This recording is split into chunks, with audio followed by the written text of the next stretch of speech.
الحمدللہ رب العالمین والصلاة والسلام علی اشرف الانبیاء والمرسلین وعلی آلہ وصحابہ ومن تبعہم بإحسان الی یوم الدین اما بعد قال اللہ تعالی وقال ربکم ادعونی استجب لکم ان الذین یستکبرون عن عبادتی سیدخلون جہنم داخرین۔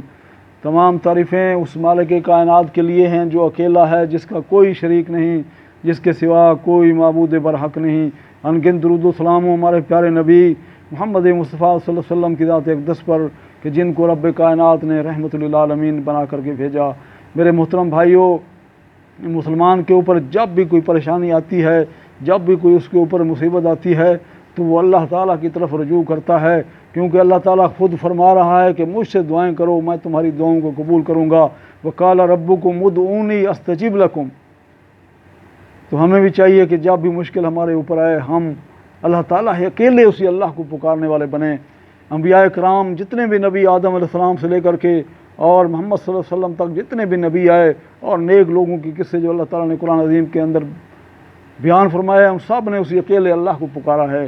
اور کچھ ایسے وقت ہیں، اوقات ہیں کہ جن کے اندر اللہ تعالیٰ کی رحمت برستی ہے۔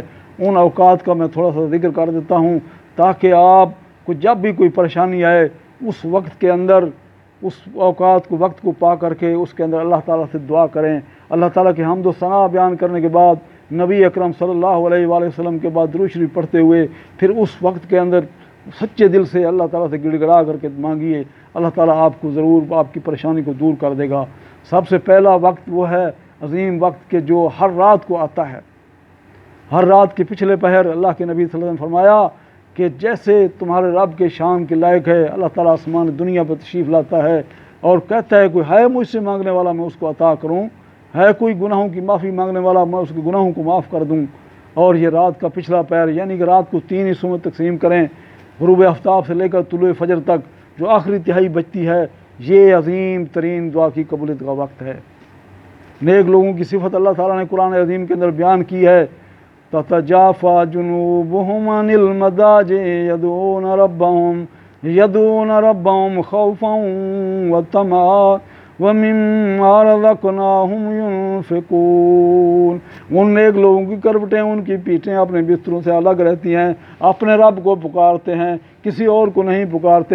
یدعون ربهم خوفا وطمعا، اپنے رب کو پکارتے ہیں، خوف کس چیز کا ہے؟ جہنم کا خوف ہے، اور طمع کس چیز کا ہے؟ طمع رکھتے ہیں، جنت کے طلبگار ہیں۔ تو رات کا یہ پچھلا پہر یہ عظیم وقت ہے دعائی قبولیت کا۔ اس طریقے سے دوسرا وقت یہ ہے کہ بین الاذان والاقامہ، یہ دعا کی قبولیت کا عظیم وقت ہوتا ہے۔ اور اسی طریقے سے سجدے کی حالت کے اندر دعائیں قبول ہوتی ہیں۔ سجدے کی حالت اللہ کے نبی صلی اللہ علیہ وسلم نے فرمایا کہ انسان اللہ تعالیٰ کے بہت بندہ قریب ہوتا ہے اس وقت۔ سجدے کی حالت کے اندر جو آپ کو قرآنی دعائیں آتی ہیں وہ آپ پڑھیے، اللہ تعالیٰ سے مانگیے۔ اور اس طریقے سے جمعہ کا جو مبارک دن ہے، اس جمعہ کی مبارک دن کے اندر جو آخری وقت ہے جمعہ کا، جو غروب آفتاب سے تقریباً آدھا گھنٹہ پہلے، یہ قبولیت کا عظیم ترین وقت ہے جمعہ کا دن۔ تو اس وقت کے اندر آپ اللہ تعالیٰ سے دعائیں کیجئے۔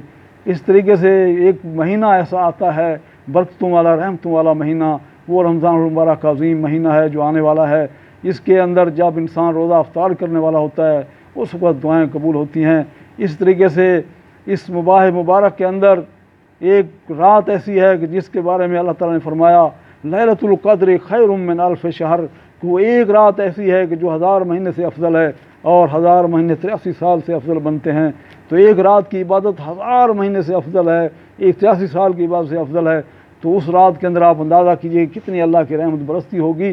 اور یہ عظیم رات ماہ مبارک کی آخری عشرے کی طاق راتوں میں سے ایک رات ہے، تو اس کو بھی پانے کی کوشش کریں اور اس کے اندر خوب دعائیں کریں۔ اس طریقے سے ایک دن سال میں ایسا آتا ہے کہ جہاں پر حجاج کرام میدان عرفات کے اندر جمع ہوتے ہیں اور وہ یوم عرفہ کا دن ہے۔ یہ قبولیت کی عظیم ترین دن اور عظیم ترین جگہ ہے۔ خیر الدعاء یوم عرفہ فی عرفہ، اللہ کے نبی صلی اللہ علیہ وسلم نے فرمایا کہ بہترین جو دعا ہے وہ یوم عرفہ کی دعا ہے، اور وہاں پر دعا قبول ہوتی ہے۔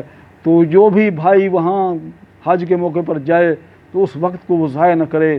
ظہر اور عصر کی نمازوں کو اکٹھا کرنے کے بعد مغرب کا تک کا جو وقت ہے یہ دعاؤں کی قبولیت کا عظیم ترین وقت ہے، اس وقت کو ضائع نہ کرے۔ تو میں دوبارہ اس اوقات کو دہرا دیتا ہوں کہ ایک رات کا جو پچھلا پہر عظیم وقت ہے دعا کی قبولیت کا، اس کے اندر دعائیں کیجیے۔ اس طریقے سے بین الاذان والاقامہ، اس کے اندر جب اذان اور اقامت کے درمیان کا وقت ہے وہ عظیم وقت ہے، اور سجدے کی حالت کے اندر، اور اس طریقے سے جمعے کے دن جو آخری وقت ہے جمعے کا، اور اس طریقے سے رمضان المبارک کا مہینہ پورا مہینہ، اور اس طریقے سے لیلۃ القدر کی رات اور یوم عرفہ کا دن، یہ عظیم ترین قبولیت کے وقت ہیں، دعا کی قبولیت کے اوقات ہیں۔ اور اس طریقے سے جب بارش ہو رہی ہوتی ہے اس وقت بھی اللہ تعالیٰ کی رحمت برستی ہے، اس وقت بھی آپ دعاؤں میں اپنے آپ کو اللہ تعالیٰ کی مشغول رکھیے۔ اور دعا کے لیے یہ ہے کہ آپ اللہ تعالیٰ کی حمد و ثنا بیان کریں، اور پھر نبی اکرم صلی اللہ علیہ وآلہ وسلم کو درود شریف پڑھیں، اور پھر گڑ گڑا کر کے اللہ سے مانگیں، اللہ کے علاوہ کسی اور سے نہ مانگیں، اللہ کے ناموں کا وسیلہ لیں، اللہ تعالیٰ کی صفات کا وسیلہ لیں، اور اپنے نیک عمل اللہ کی بارگاہ میں پیش کریں کہ اپنے اللہ تعالیٰ جیسے اے اللہ تو رحمان الرحیم ہے، یا اللہ تو رحم کر دے مجھ پہ، اے اللہ تو بخشنے والا ہے، تو علی کل شیء قدیر ہے، یا اللہ یہ میرا مسئلہ حل کر دے۔ اس طریقے سے آپ دعا کیجئے۔ اللہ تعالیٰ سے دعا ہے کہ اللہ تعالیٰ ہمیں اسی اکیلے اللہ سے مانگنے والا بنا دے۔ اللہ تعالیٰ ہمیں دنیا اور آخرت کی ذلت و رسوائی سے بچائے، اللہ تعالیٰ ہمیں جہنم سے بچائے جو بہت بری جگہ ہے، اللہ تعالیٰ ہمیں جنت فردوس عطا کر دے۔ اقول قولی ھذا استغفر اللہ لی ولکم ولسائر المسلمین فاستغفروہ انہ ھو الغفور الرحیم۔ السلام علیکم ورحمۃ اللہ وبرکاتہ۔